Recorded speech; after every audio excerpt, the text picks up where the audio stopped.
Hi, and welcome to another episode of United Way's Community Impact Series, a time when we take an opportunity to share with you, the local community, about the great work that is being done when you give, advocate, and volunteer through United Way of the Lewis and Clark area. I'm Brian Johnson, Executive Director of United Way of the Lewis and Clark area, and with me today is Abbie Chermack, Executive Director of Family Promise. Thanks for being with us today, Abbie. Thank you, it's a pleasure. Yeah, we're glad to have you to visit about this great program that is relatively new. United Way has 31 partner agencies, and I think, yes, that Family Promise is the newest United Way partner agency, been in existence right around 3 years, I think. So why don't you tell us a little bit about what Family Promise is? Yes, well, Family Promise is a local nonprofit. We work to get families that are experiencing homelessness back on their feet through personal case management, providing shelter, home-cooked meals, transportation, and really building relationships with the families. Wow, that sounds fantastic. And so I think sometimes we think about families in a homeless situation in Helena, and I know that as we've done these community impact conversations over the last many months, we've shared with the community that the problem is bigger than folks think it is. What is the mechanism that Family Promise uses to help these families we meet? How does Family Promise provide for the needs of the families while they're in the program? Well, we're a really unique model built off a national base. We work with the congregations throughout Helena. We have 29 different congregations. 14 of those offer overnight hosting for our families, and they also provide the home-cooked meals in the evening. They bring food by the day center so families can make themselves breakfast in the morning before they send their children off to school, and also pack lunches if they're going to work or if their child prefers a packed lunch. 29 different congregations. 29 different congregations, is that amazing? You mean church communities? I do. So like Lutherans, LDS, Catholics, Baptists, 29 different church communities. Yes. Wow. Yes. That's phenomenal. And so is this a religious program? Does Family Promise have a kind of a required religious component to it? We are not religiously affiliated, and there is no religious participation required of our families or really our volunteers. We are a community program working to help families in Helena community get back on their feet to sustainable independence.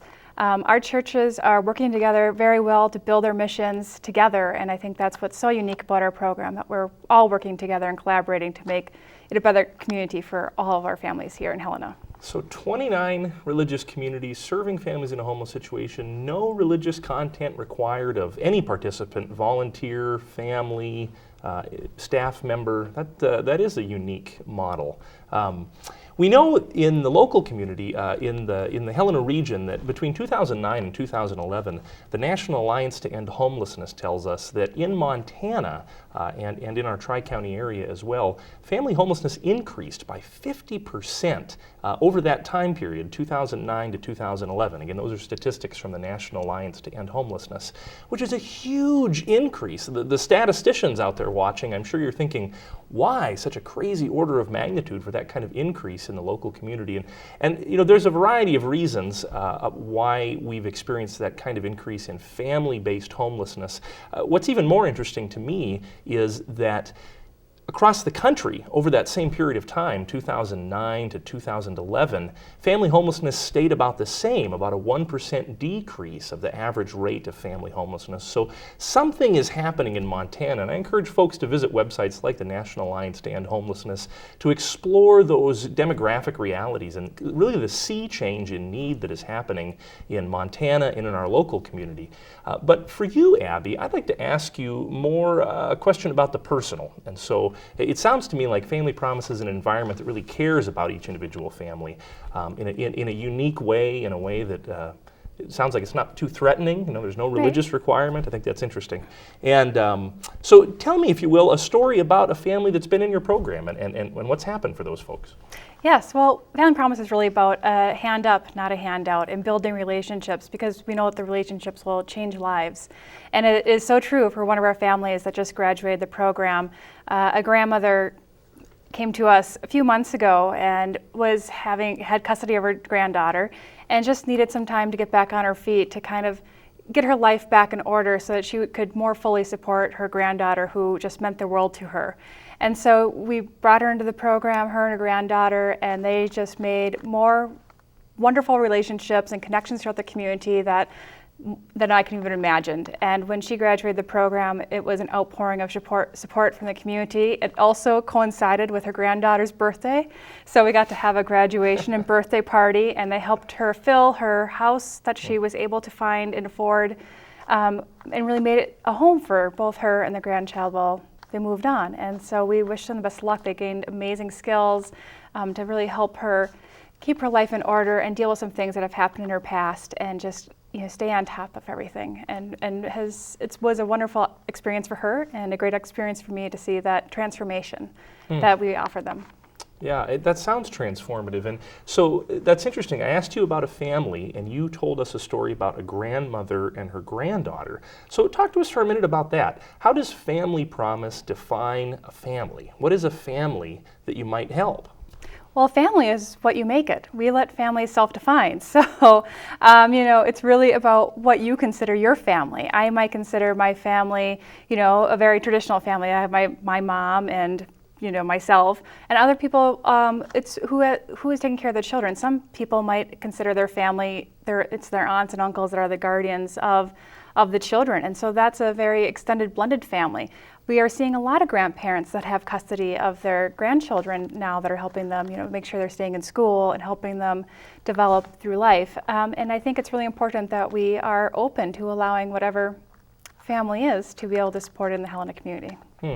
So, Abbie, what if my family, however I might define it, what if my family is in need of some help? We're concerned, and how could we get in touch with you? What should we do if we need to reach out for support from Family Promise?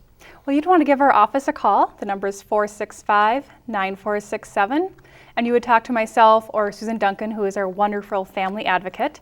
And we would just kind of figure out if this program was a good fit for you. And if so, then we would ask you for a time to meet up, and we can go over some more basics about the program and see if this is really where you want to be and where your family would feel safe and secure at to work on getting back on your feet. Well, it sounds inviting and it sounds non-judgmental, and I hope folks that are watching, if you or someone you know is in need of services like that, you'll take the opportunity to get in touch with Family Promise. Tell us, Abbie, what if it's not a fit? What's kind of the next step? Do you work with other agencies in town? How does that work? If I'm a family and I contact Family Promise, what might be next if not Family Promise? Yeah, we work really closely with other agencies here in town. We would refer them to a better fit. If we had somebody that was experiencing homelessness, maybe due to a domestic violence situation, we refer them to the Friendship Center. If we were, it's just a mom and a couple kids, or maybe it's just a single woman, we refer them to the YWCA or to God's Love, to their family program. And maybe it's just they didn't quite need the housing part yet, and they are just looking for some other types of assistance. So then we would also refer them to other agencies in town, such as Good Samaritan or maybe the Salvation Army. So all of our agencies here in Helena really work closely together, and I think it's a great show of support to really improving the Helena community. That's great, Abbie. That's wonderful. Now, those are some very serious subjects. Family homelessness is certainly no laughing matter, but I know that it's not all somber around Family Promise all the time. You're telling me about a pretty exciting event coming up, a chance for the whole community to get in on the fun of transforming lives, because, hey, transforming lives is fun, right? That's fun. So tell us about the Comfort Food Challenge. What is that, and how can we get involved? So the Comfort Food Challenge is our biggest fundraising event of the year. It is our 4th annual event. It is my first event that I'll be going to, so I'm pretty excited to taste all these wonderful foods. It is happening Sunday, February 23rd at the Lewis and Clark Fairgrounds. You get to come in and enjoy some wonderful appetizer, all-you-can-eat type samples, just bite-sized samples of the congregations that we partner with. And some local restaurants, what's comfort food to them, and they're going to bring that in. So maybe it's pancakes, maybe it's, it's chili or macaroni and cheese bites, something that's comfort food. What's comfort food to you? And so we do a judging then based on that, and you judge by your dollars. And we also have a couple guest judges. So far we know that you will be one of our guest judges. How about that? What do you know? Yeah, and we'll also have Kelly McBride from the YWCA, Great. And then we're working on our special 3rd judge. So let me get that straight. We just come and help transform families' lives by eating, right? That's how this event works. Eat some food. We should all go to this event. Tell us the date again. The date is February 23rd. It's Sunday from 4 to 6 p.m. You can buy tickets. They'll be available soon for $10 in advance or $12 at the door. Children under the age of 12 are free. And we've also had some really amazing sponsors for this event. So we hope to have some great music for entertainment and good things that wash down that wonderful comfort food you're trying, sodas and water and coffee. We had 3 different levels for sponsorships. So in our main course sponsorship level, we had Boeing, and we also had Thrivent Financial. On our soup and salad level, we had American Kemet and Valley Bank. And then for our appetizer sponsorship level, we had Bison Engineering, Allegra Dance, Galusha, Higgins and Galusha, More Appraisal and Mosaic Architecture. It's just so amazing to see the wonderful sponsorships that we've had throughout the Helena community. That's pretty clever. Main course, soup and salad, and appetizer sponsorships. Yeah. That's good. I like that. That's really good. They like to be in, we like our sponsorship levels. Great. Well, Abbie, I'm so grateful that you're here today to talk with us, and on behalf of United Way and everybody watching out on TV today, we're just really grateful to be part of supporting the work that Family Promise does in the community, and keep it up. Keep up the good work. Thank you so much for what you do. We just appreciate it a lot. Thank you, Brian. And for all of you, none of this happens without your generosity. When you choose to give and advocate and volunteer through United Way of the Lewis and Clark area, your contributions, your resources, your efforts stay local to transform the lives of people in our community, like those families we learned about today that take advantage of Family Promises services. So, thanks for spending time with us again on another Community Impact episode, and we look forward to seeing you next time.